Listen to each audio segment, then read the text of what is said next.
Hello students, how are you? Hopefully you all are fit and fine. आज हम आपकी जो थर्ड पोएम है, जो आपके सिलेबस में जो प्रिस्क्राइब्ड है, कीपिंग क्वाइट, वो करेंगे आज। जो कीपिंग क्वाइट पोएम है वो पब्लो नेरुदा ने लिखी है, और जो ये पोइट है इन्हें 1971 में नोबेल प्राइज़ भी मिल चुका है। This poem is very important. हर किसी को जो ये पोएम है, जो पोइट मैसेज बताना चाह रहा है, वो फॉलो करना चाहिए। इस पोएम में जो मेन जो 3 मैसेज हैं वो मैं आपको पहले वो बताती हूँ। जो फर्स्ट मैसेज है वो है पीस और यूनिटी का।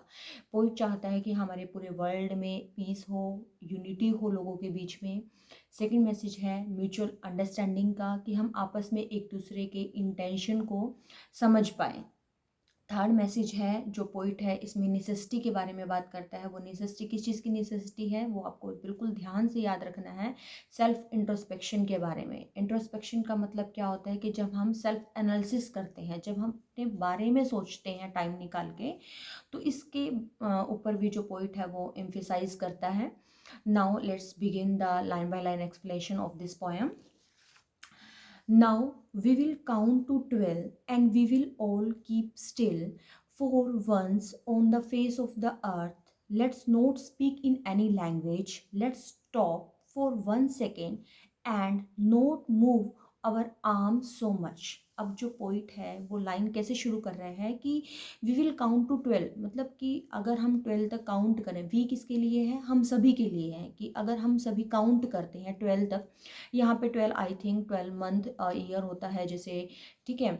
और क्लॉक में भी हम 12 तक ही देखते हैं काउंटिंग, तो इसलिए पोइट ने शायद इसलिए यूज़ किया है कि अगर हम 12 तक काउंट करें तो we will all keep still, कि हम क्या होंगे, हम थोड़े जब तक हम 12 तक काउंट करते हैं तो हम थोड़े टाइम के लिए, तब तक उसी टाइम तक के लिए हम क्या करेंगे, हम स्टिल रहेंगे। स्टिल मतलब हम कोई भी मूवमेंट नहीं करेंगे, हम आराम से बैठ जाएंगे। And for once on the face of the earth and let's not speak in any language. इसका मतलब क्या है कि हम अगर सभी के सभी अगर 12 तक काउंट करें, पूरे वर्ल्ड में, पूरे अर्थ पर अगर हम सभी एकदम से चुप हो जाएंगे, हम note speak any language. Any language का मतलब क्या है कि हर स्टेट में अलग अलग जैसे लैंग्वेज होती हैं, पूरे वर्ल्ड में हर अलग अलग कंट्रीज़ में डिफरेंट लैंग्वेज होती हैं, तो वो सभी अगर सभी चुप हो जाएंगे, सभी म्यूट हो जाएंगे कुछ टाइम के लिए, और 1 सेकंड के लिए, सिर्फ ज़्यादा टाइम के लिए भी नहीं, सिर्फ 1 सेकंड के लिए अगर हम चुप हो जाते हैं, और note move over arm so much. इसका मतलब क्या है कि हम कोई भी आर्म्स एक तो यही हो गया है जैसे हमारी जो बॉडी के पार्ट हैं, हम इसमें किसी प्रकार की कोई मूवमेंट नहीं करेंगे। या फिर जैसे हम कोई भी काम करते हैं, सपोज अब जैसे मैं बोल रही हूँ तो मैं बोलना बंद कर दूंगी। जैसे हमारे घर में जो मदर हैं वो काम करती हैं, झाड़ू पोछे करती हैं, तो वो एकदम से रुक जाएं, या कंप्यूटर पे कोई पर्सन वर्क कर रहा है तो वो कंप्यूटर पे काम ना करें। तो मतलब जिस भी काम को हम करने के लिए हम अपने बॉडी पार्ट यूज़ कर रहे हैं, तो हम मतलब एकदम से स्टिल हो जाएं, मतलब काम हो जाएं। और एक यहाँ पे आर्म्स का मतलब है वेपन्स के लिए भी है, ठीक है। जैसे आर्मी में जैसे जो वेपन्स वगैरह यूज़ करते हैं जो पर्सन है, कि वो कोई भी उस टाइम में कोई भी मूवमेंट ना करें, एक टाइम के लिए सभी के सभी स्टॉप हो जाएं जब तक हम 12 तक काउंट करते हैं, राइट।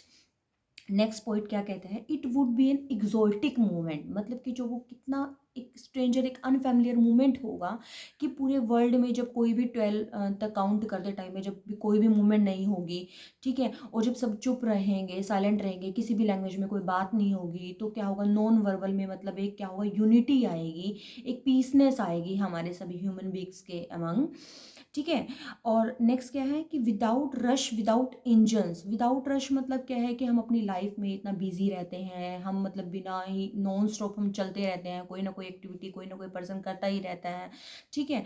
विदाउट इंजन्स मीन्स क्या है कि जैसे हम कोई ना कोई काम करने के लिए कुछ ना कुछ तो इंस्ट्रूमेंट यूज़ करता ही है ना कोई मूवमेंट तो होती है। तो मतलब अगर जैसे किसी फैक्ट्री में काम हो रहा है तो वो रुक जाएगा, तो उसमें जो कोई इंजन यूज़ हो रहा है, जैसे सपोज ट्रेन चल रही है, इंजन चल रहा है, अगर वो भी रुक जाएंगे 2 मिनट के, 1 सेकंड के लिए, तो क्या होगा, कोई भी साउंड नहीं होगी, साउंडलेस हो जाएगा सब कुछ।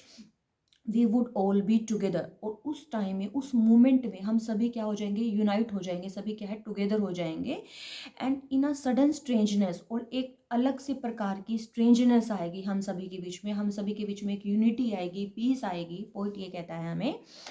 And next, fisherman in the cold sea would not harm whales, कि इन 2 लाइन्स में जो पोएट क्या कहता है, कई बार तो स्ट्रेंजर यही आ जाता है सीबीएसई में, तो आपको मीनिंग ज़रूर पता होना चाहिए कि इनका मीनिंग क्या है। कि फिशरमैन इन द कोल्ड सी, कि जो फिशरमैन होते हैं, जो उनका मतलब एक मतलब वर्क ही होता है तो कि सी में से फिशेस को वो लेंगे और फिर वो अपनी अर्निंग करेंगे।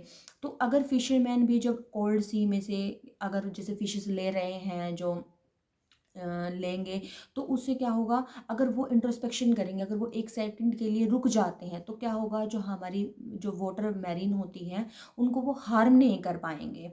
ठीक है। And the man gathering salt would look at his hurt hands. और जैसे क्या होता है कि जो सी होता है उसका जो वाटर होता है थोड़ा सॉल्टी होता है, तो जो सी की वेव्स होती हैं, तो जब वहाँ पे नमक मतलब जो सॉल्ट होता है वो इकट्ठा हो जाता है, तो लोग क्या करते हैं वहाँ पे इकट्ठा करना शुरू कर देते हैं। ठीक है। और जिससे क्या होते हैं, उनके हैंड्स में ब्लिस्टर्स हो जाते हैं, छाले पड़ जाते हैं।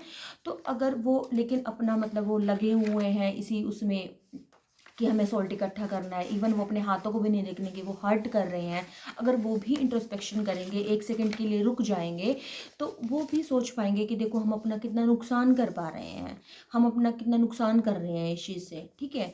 तो और those who prepare green Wars, next क्या है, those who prepare green Wars. Green Wars का मतलब क्या है यहाँ पे, कि जो हम ह्यूमन बींग्स हैं जो अपने डिड्स करते हैं, उनसे हम एनवायरनमेंट को हार्म कर रहे हैं, जिसे डिफोरेस्टेशन भी होता है, जिससे क्या होता है कि हम ट्रीज लगाते तो है नहीं, जस्ट कट करते हैं। तो उसने पोइट ने क्या है कि ग्रीन वॉर्स मतलब जो ह्यूमन बींग है जो एनवायरनमेंट को हार्म कर रहा है। And Wars with gas, that means क्या है कि जो मतलब कि जैसे फैक्ट्रीज वगैरह होती है, जैसे पोल्यूशन वगैरह हम लोग करते हैं। एंड वॉर्स विद फायर का मतलब क्या है कि जैसे जो वॉर होते हैं जो आर्मीज़ में, जैसे मतलब कि क्या होता है युद्ध होते हैं, तो उस टाइम में जैसे क्या होती है बम्स वगैरह से जो करते हैं। ठीक है। एक्सप्लॉयटेशन करते हैं, मीन्स मतलब हार्म करते हैं। And victory with no survivors would put on clean clothes and walk about with their brothers and in the shade doing nothing। मतलब जब हम वार होता है, अगर हम उसके जो अपोजिट में जो मतलब जैसे अपोजिट में जो वार कर रहे हैं, बेशक से हम उनको मार के हम मतलब विक्ट्री भी मिल जाती है, तो उससे क्या होगा कि जो ब्रदरहुड है वो तो नहीं होगा ना, तो आपस में क्या है कि दूरियां होंगी। अगर हम ये सब कुछ भुला के हम एक दूसरे को हार्म करने की बजाय अगर हम उन लोगों के बारे में सोचें, तो क्या होगा कि ब्रदरहुड होगा। ठीक है। हम सोसाइटी में हम किसी को हार्म भी नहीं करेंगे, और आपस में रिलेशनशिप भी होगी, म्यूचुअल अंडरस्टैंडिंग भी डेवलप होगी।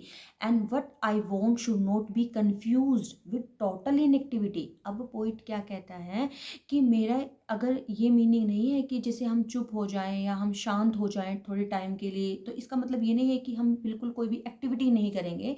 इस चीज़ को लेकर आपने कंफ्यूज नहीं होना है, कि इसका मतलब ये है कि हमें कुछ सेकंड के लिए अपने बारे में सोचना है। Life is what it is about, बहुत कितनी अच्छी लाइन लिखी है कि life is what it is about, कि लाइफ तो वही है जो हम अपने जो जिस हिसाब से हम उसको सोचते हैं। मतलब हमारी लाइफ में हम रश करे जा रहे हैं करे जा रहे हैं, हम बिल्कुल भी ठहर के हम अपने बारे में नहीं सोचते हैं। हम अपने बारे में अगर सोचेंगे तो हमें पता लगेगा कि भाई हमें लाइफ को और कितना अच्छे से जीना है। I want no truck with death, means क्या है कि मतलब ये नहीं है कि हमारी डेथ ऐसे ही हो जाए, हम मतलब लाइफ में ठहरे ही ना, हम अपने बारे में सोचे ही ना। If we were not so single minded, if we were not so single minded का मतलब क्या है कि सिंगल माइंडेड मतलब हम एक ही उसमें, डेथ होने से पहले क्या होता है कि जो हमारी सोसाइटी में क्या होता है कि हम लोग पहले प्री प्लान कर लेते हैं कि भाई डेथ होने से पहले हमें ये काम करना है, ये काम करना है, हमें अपनी जो आने वाली जनरेशन है उसके लिए ये सेव करना है, हम ये कर लेते हैं ये कर लेते हैं। तो ये सब हम सिंगल माइंडेड होके हम अपनी लाइफ में मतलब बिना रुके हम चलते रहते हैं। About keeping our lives moving, मतलब हम अपनी लाइफ में इसी तरीके से मूव करते रहते हैं। Perhaps a huge silence might interrupt this sadness of never understanding ourselves, of threatening ourselves with death. और हम इसी तरीके से अपनी लाइफ को कंटिन्यू करते हैं, हम रुक के हम ये नहीं सोचते हैं कि हम लाइफ में इतना सैड क्यों है, हमारी लाइफ में हमारे जो काम है क्यों नहीं अच्छे से हो पा रहे हैं, क्योंकि हम उसमें रुक कर हम सोचते नहीं हैं। क्योंकि जब भी हमारी लाइफ में कुछ ऐसा होता है, मिस हैपनिंग होती है हमारे साथ, अगर हम उसमें थोड़ा रुके थोड़ा पोज लें, फिर और अच्छे से अगर हम जब दोबारा स्टार्ट करेंगे तो बहुत अच्छे रिजल्ट आएंगे, बहुत अच्छे कॉन्सिक्वेंसेज आएंगे। And perhaps the earth can teach us when everything seems dead and later proves to be alive। और पोइट कहता है कि हमें ये सब अपना नेचर से, जो नेचर है, हमें अपनी अर्थ पे जो नेचर है उससे हमें एक सीख लेनी चाहिए कि जो क्या होता है कि जैसे विंटर सीजन आता है तो सब चीज़ें डेथ मतलब डेड सी लगती हैं, क्योंकि विंटर सीजन में क्या होता है कि ज़्यादा मतलब कि इतना रश नहीं होता है, सड़कों पर भी आप देखते हैं तो इतनी भीड़ नहीं होती है, ठीक है। लोग ज़्यादातर अंदर ही पसंद करते हैं रहना, और जो लीव्स होते हैं उनमें भी जो मतलब वो फ्लावर्स होते हैं वो भी बंद ही रहते हैं, ज़्यादा फ्रूटिंग नहीं होती है, ठीक है।